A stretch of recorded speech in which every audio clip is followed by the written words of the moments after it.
Good morning. You can tell by that sound, it's a little cold today. Local weather showing me minus 25 C. I think I'm gonna get that fire going, warm up a bit, throw some coffee on. I'll get back to you.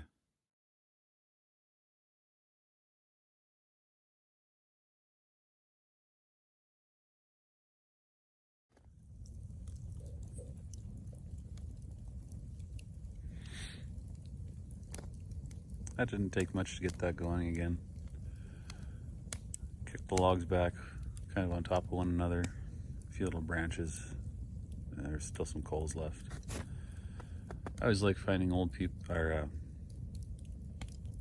always like finding somebody else's old fire pit and fire ring with a bunch of charred pieces of wood in it.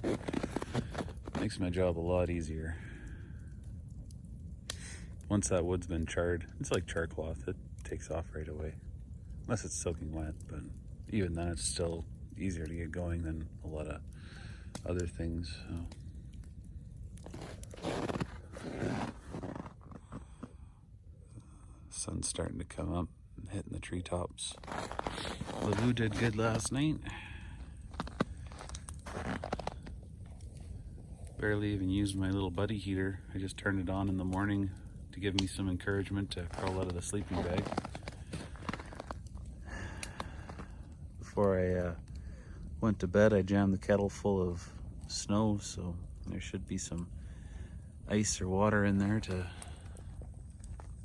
start up a pot of coffee, so I think that's where we're going next.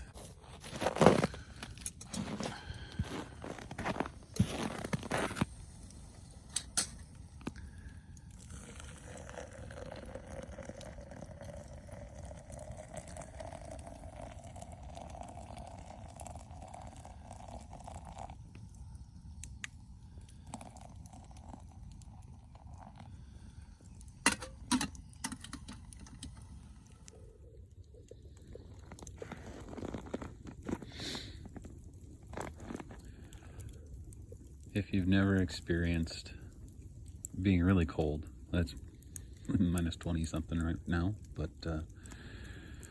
minus 20, standing around a big fire, drinking a cup of hot coffee, or hot chocolate, whatever your poison is, but that's probably got to be one of the most satisfying things that you can do, especially if you can't run back into a house.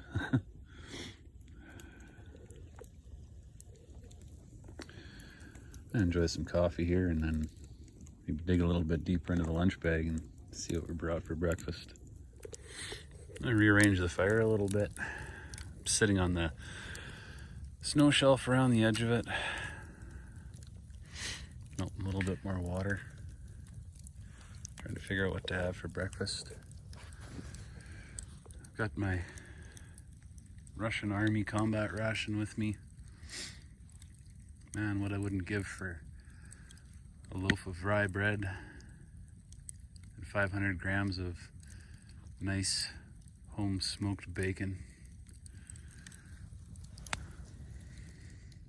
Oh, look at that. I think I'll put the ration away.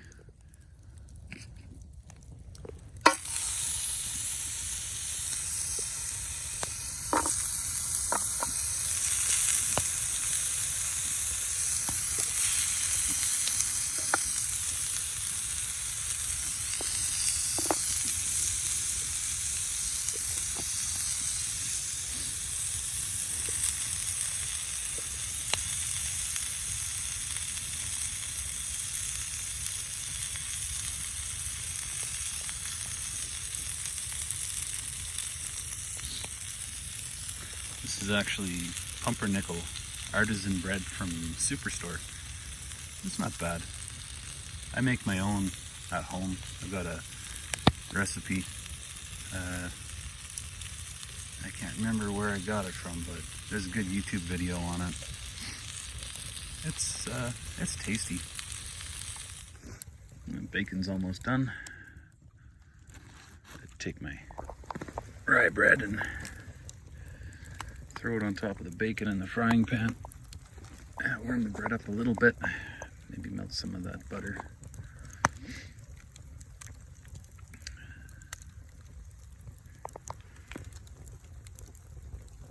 Just about ready for another cup of coffee, so melt a little bit more snow and throw it in there. And we'll call that good. This is a plastic cutting board, one of the cheap ones from the dollar store. I cut it out to fit inside the lid of the Trangia frying pan. Works pretty good. Use it for a plate or whatever you have to. And it protects the frying pan when you nest it inside with all of its pots. I know there's one question on everybody's mind right now at minus 25. Does the lighter still work? Yeah. Yeah, it does. I was at the Frostbite Winter Camping Symposium. Went down there. It was, I believe, the first week of January. Stayed in my snow trekker. It's a good program. It's very family oriented, family friendly. There's a lot of really good people there. Lots of skill. If you want to learn something and they're offering a course in it, or if there's a guest speaker there that you've probably read their books, or you have some interest in what they do, they're all very approachable. One thing I learned while I was there is birch bark knife sheath making. I made that for my little Mora. I was more interested in the technique to actually do it than anything else. So it's very, very simple. Maybe I'll get out and peel some birch. Try making a few more. I've got a little tomahawk I want to try making a sheath for. One of the big problems in this area that I'm in, which is, believe it or not, back down the trail there about 6 kilometers is my house. So I drove my Argo here from my garage. But I was saying the problem in this area specifically is that there's not a lot of birch. And, oh well, in northern Alberta there's birch everywhere. But no, the whole ride in here I didn't see a single birch tree. And I've been through this area before and there's no birch in it. Not as far as I went anyway. I limit myself around here mostly because I'm all by myself, and if anything bad happens, well, it's a long walk back.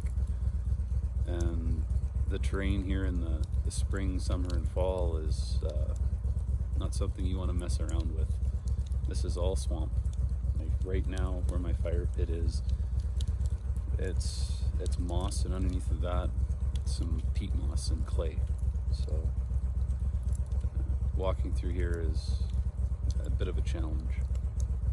Where I am right now is probably 2 kilometers farther than the furthest ATVs come out here in the summertime when everybody's wandering around, or in the fall time when they're hunting.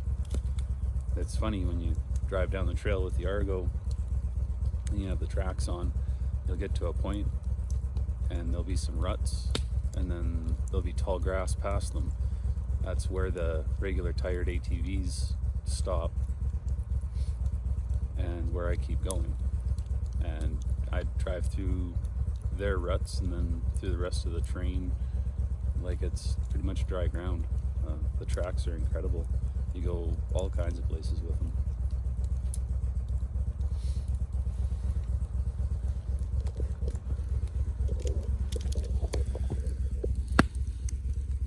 We've succeeded in turning that big pile of logs from last night into a nice medium-sized campfire. But you can probably hear the Argo running in the background there. I fired it up probably about 5-10 minutes ago. It was pretty grumpy. It didn't want to start. But I run 2 automotive Optima yellow top batteries in it, so like it or not, it starts.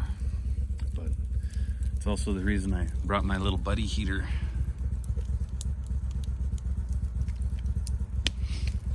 So if I have trouble getting it started, or it doesn't want to start at all, I can take either the canvas from the Lavvu or this little German Army pup tent that I have, that I can put it over in the cab. Here, I'll show you. If I have to, I can pull this panel out. I've got one battery there and one under the seat, but I remove this panel. I put my buddy heater on the floor, and then I put my canvas over top of it, and I can warm up the whole engine compartment. You can also see my tracks from yesterday. When I was walking through these, getting firewood, I was sinking down about 4 inches. You could break through the snow really easily. Right now, they are hard as a rock. Even if I did have to walk out of here, my whole trail that goes back to the house, I could walk on top of it at a pretty good clip, so not too worried if anything were to happen. But then you have the trouble of getting an Argo out of the woods that doesn't want to run. But that's a big problem. That's our hole in the snow from having that big fire in there. All that wood from yesterday is pretty much gone. I've got about another hour or two worth of fire left, and then we'll be, well, I should be packed up by then and getting ready to go, but if you're gonna cut the wood, I might as well burn it.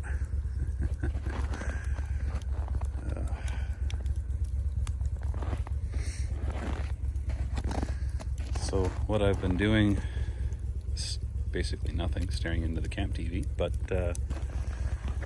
sitting right there, my little German Army pup tent canvas, and then this little hole right here, just been scooping out the fresh snow, dropping it into my coffee pot. Put the coffee pot right on the edge of the fire and just keep a good supply of water. So that's how we slept in Lavvu last night. Just the Canadian Army down sleeping bag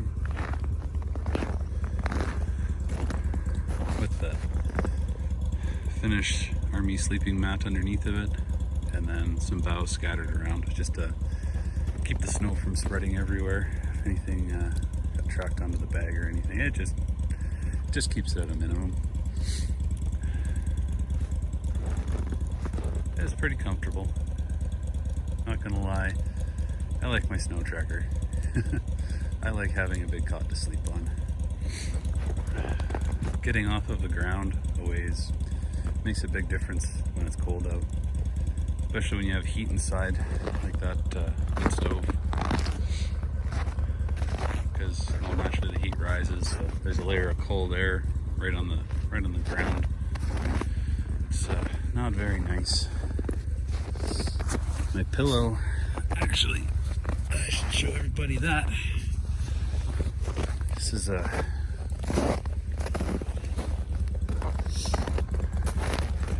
Canadian Armed Forces extreme cold weather parka. It's a very legitimate one. I won't tell you where I got it, but it's a real Armed Forces parka. If you're shopping for one of these,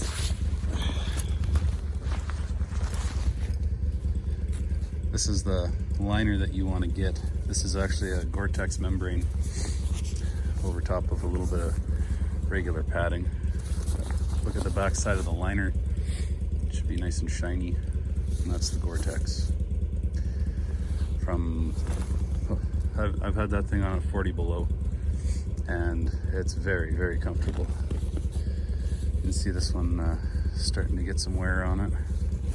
I've had this for a few years now, but the hood in these ones has a felted wool liner, and it also has a wire that runs around the hood, so you can bundle up in it and adjust the opening on the hood with the wire. The wire runs probably halfway around the top of it. Very handy. Probably my all-time favorite winter jacket. We're all packed up now, getting ready to go. Remember what I said before, check your tires. I got 2 flat on this side, 1 a little bit low on the other side. I mean flat, this one here only had 1 PSI in it. I know it had 5 yesterday. That front one there is at about 3, so got to come up a little bit more too. If you don't like doing maintenance, don't buy an Argo. They always seem to need a little bit of love. Okay, finish this up and get on the beat.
Came over that.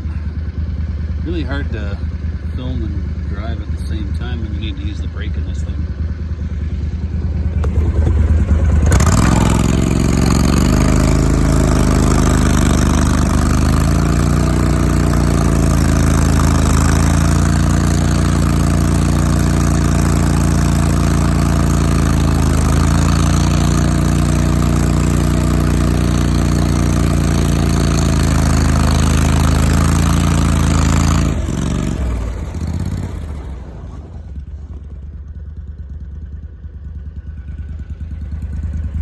Camera really doesn't do